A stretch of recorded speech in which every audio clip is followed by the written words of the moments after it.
Hey guys, Snowman here again. I told you guys I'd be bringing you a video with some of the candle holders that my father and I are making.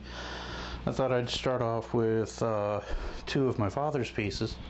See, he does the more structured pieces from patterns, and being that he's a designer, he is very good with these pieces. Very clean lines, very good craftsmanship. Me, I'm more of the weird artist type. I go with the strange shapes and the non-concentric pieces and things like that. But the audio might be a little strange in this video because I'm trying out a new microphone, so bear with me. But I just didn't want the camera noise in the background like I've had in so many other videos. The one on the left, the three-tiered pillar candle holder, is all red oak and clear coated, so that is the natural grain of the wood. Can't really see grain in this, so let me try and get a little closer, see if the camera will pick it up. Look at that, zoom. Get a little bit better look at the grain. Very beautiful piece. I love how intricately the detail came out, how clean and the detail came out. Moving over to the other piece, it's a combination of maple and black walnut, and that grain is just absolutely beautiful on the black walnut. I've always been a fan of that wood, especially after it's been sanded and cleared. But let's see, give you a better look at the whole piece right there. Shaky camera work and all. I'll get it right. I will. I'll get it right one of these days, honest. When I get a better freaking camera. But I kind of have to sell some pieces to do that, but we know this. Let's see. Let me show you one more piece that he made, and then we'll get on to my pieces. So hold on, guys. I'll be right back. Personally, I love this piece, even though it is cut from a pattern and it's all concentric and all that. Well, concentric to me means all the pieces match. Everything's the same. It has a style to it, whereas my pieces are just, hey, this shape looks interesting. Let's see what if I can make it. I love this piece. It's another black walnut piece. The multi-tier design, you can put a small bauble or something to display on the lower tier and put a pillar candle or a candle of some type on the upper tier.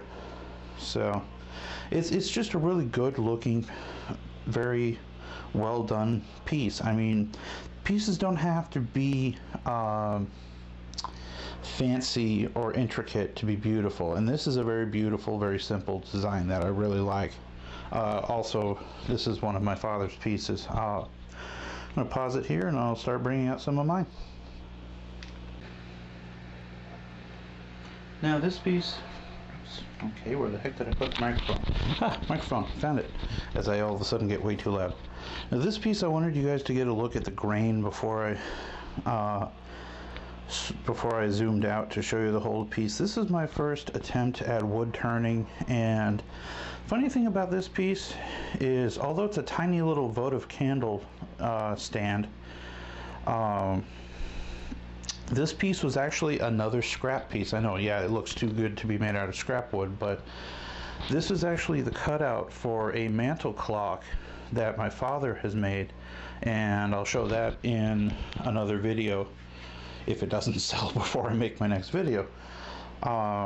This is the cutout of where the actual clock mechanism and backside of the clock face goes in the piece. So I took that plug of wood that he cut out, stuck it on the lathe, and started experimenting with simple shapes just to try and familiarize myself with wood turning. But the grain on this wood is absolutely incredible. It's some type of exotic banded walnut. I'm not entirely sure of the name of it, but it's a beautiful wood, and the beige that you're seeing on the bottom is actually some of the sapwood that I left on the piece just to give a contrast in color. But as we zoom out here, You'll see it's just a tiny little votive candle holder. It's actually not a very big piece at all, but I just wanted to show that I'm trying things other than just using the scroll saw and the bandsaw. So on with the show. This is another piece I wanted to show you guys the woodworking that I did before I put the entire thing together. This is a 2-candle. Originally it was going to be a tea light candle holder, but I ended up using the wrong hole saw by accident. So I ended up changing it and routering. Well, my father did the router work because I'm still using learning how to use the router table.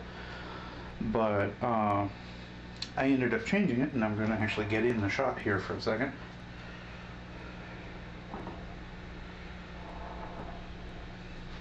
Ended up changing it so that it could hold these 2 glasses, so that it is a votive candle holder, and one of those glasses is not straight. I'm weird like this, you know this, so bear with me.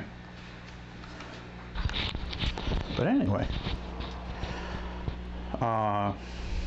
it was actually a poplar piece, and you guys know I'm not a huge fan of poplar, but it's a easy wood to work with, and I stained it a mahogany red, and my father did the clear coat on it. He's better at the clear coating than I am. I always seem to use too much, and I've tried doing lighter coats, but I end up getting a spattering effect because I'm overcompensating, but it's a learning process. This is one of 4 different candle holders that I've made. You've seen the lathe turned one. The next one is going to be a tea light holder that you may or may not have seen in other videos. So, be right back. This piece here is what got me on the whole candle holder making kick. I saw the piece that's the base with the 2 holes in it. This is a votive or tea light candle holder with a backsplash. This piece is basically designed to be a mantelpiece candle holder, put up above the fireplace or somewhere where the back of it can be against a wall. It would look rather strange out on a table, to be honest. But the base that has the 2 holes cut in it for the candles was a cutout from another project, and the shape, which is, I've modified the shape slightly, obviously, to make it a smoother double round, but it inspired me to make the entire piece. The backsplash, I don't know. Curls I do well with, so I just decided to go with it, just to give it some flair, give it some type of a design in the background. But funny part is I had to put the sheet or the cover down on the workbench. The color and the wood grain would have disappeared into my computer desk, and I didn't realize the colors were that close. So, but this piece was fun to make. It's actually a 3-piece design. The base is 2 pieces. I had to drill the holes with a hole saw and then put a piece underneath so that the tea lights didn't fall right through the piece onto whatever surface they were put. And then the backsplash. This is also a poplar piece, stained with a stain called Special Walnut. I know, again with the walnut, but it's a lighter brown, and clear coated, hence the shine you're seeing on it. But it was a fun piece to make. Knocked it out rather quickly, so surprisingly enough, because poplar is such a soft wood, it was easy to cut. So let's see, do I have any more? Yes, one more pillar candle piece to show you and I'll be done, so be right back. This piece is one of those pieces where I let the wood grain dictate the shape of the piece. I found this very interesting knot in a piece of walnut with very concentric oval rings around it, and I had to do something with that. So what I did is cut an entire pillar candle holder out of it.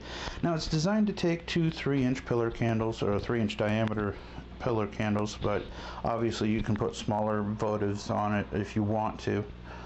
The base is just a flat 1/4-inch piece of black walnut, and the plugs for where the pillar candles sit are actually level, even though the curve of the piece makes them look like they're a bit cockeyed. If you were to drop a bubble level on it, they'd sit perfectly level on a flat surface. So this is another piece that was kind of fun to make. I cut out the major shape on the bandsaw and then did that cutout underneath the higher pillar stand with the scroll saw just to give it some definition. Again, this is the style of work I do. I do random shapes because they look pleasing to me, and hopefully other people will like them because I intend to try and sell them. So eventually I'll figure out whether pieces that look good to me look good to other people, and I'll find out at the crafts fair this weekend. So anyways, thanks for putting up with my strangeness again, guys. I'll be doing more woodshop videos as the time goes on, and hopefully I'll be able to get you guys out in the shop and actually show you the process I go through with some of these pieces, because usually it's rooting through the scrap box, find a piece of wood that has an interesting grain or pattern in it, and going from there. And I never know what the piece is going to be. It might be a candle holder, it might be something completely different.